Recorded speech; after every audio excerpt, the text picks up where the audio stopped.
É possível prender preventivamente uma pessoa por direção perigosa na condução de veículo automotor?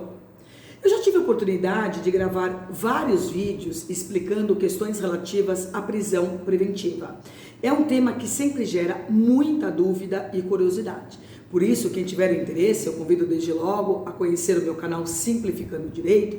Vocês podem conferir diversos vídeos abordando as mais diversas situações envolvendo a prisão preventiva. Quando é possível, quando não é possível a decretação. Como a gama é muito grande de situações e gera muita curiosidade, sempre que surge algum tema diferente envolvendo a prisão preventiva, eu quero conversar aqui com vocês. Até que ponto uma pessoa pode ser presa antes de ter contra si uma sentença penal condenatória? Direção perigosa seria uma das hipóteses que autorizam a decretação dessa espécie de prisão, que é excepcional? Eu sou a Fernanda Gonçalves, advogada e professora, e quero conversar com vocês acerca de uma decisão da 6ª turma do STJ que negou o provimento em recurso de habeas corpus ajuizado por um homem reincidente que foi preso portando 138 gramas de crack depois de fugir em alta velocidade com o seu carro.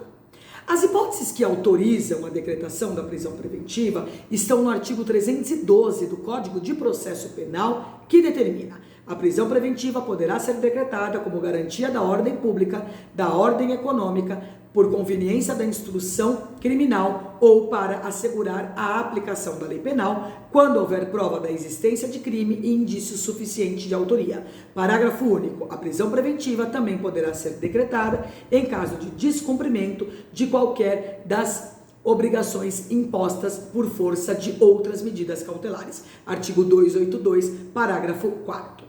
O que tornou esse assunto interessante e eu quis gravar para vocês foi o seguinte: o Código de Trânsito Brasileiro considera direção perigosa uma infração de trânsito.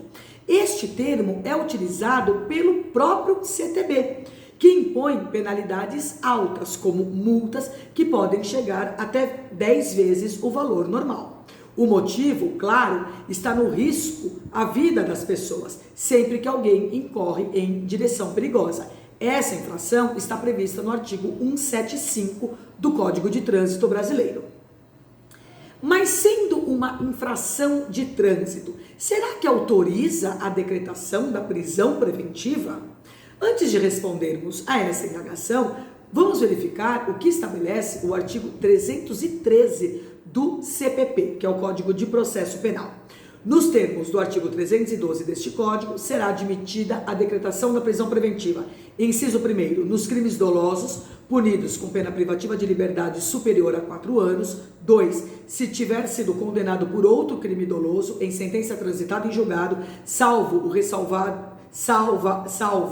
o disposto no inciso 1º do artigo 64 do Código Penal. Inciso 3º, se o crime envolver violência doméstica e familiar contra a mulher, criança, adolescente, idoso, enfermo ou pessoa com deficiência, para garantir a execução das medidas protetivas de urgência. Parágrafo 1º, também será admitida a prisão preventiva quando houver dúvidas sobre a identidade civil da pessoa ou quando esta não fornecer elementos suficientes para esclarecê-la, devendo o preso ser colocado imediatamente em liberdade após a identificação, salvo se por outra hipótese recomendar a manutenção da medida. Parágrafo 2º, não será admitida a decretação da prisão preventiva com a finalidade de antecipação de cumprimento de pena ou como decorrência imediata de investigação criminal ou da apresentação ou o recebimento da denúncia.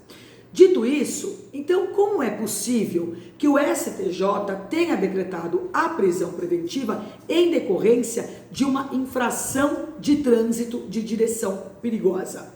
Nesse caso, o que foi interessante é que a Corte Superior entendeu que o delito de direção perigosa em via pública, no qual coloca em risco a vida dos pedestres, praticado em conjunto com o tráfico de drogas, gera motivação suficiente para a decretação da prisão preventiva do acusado.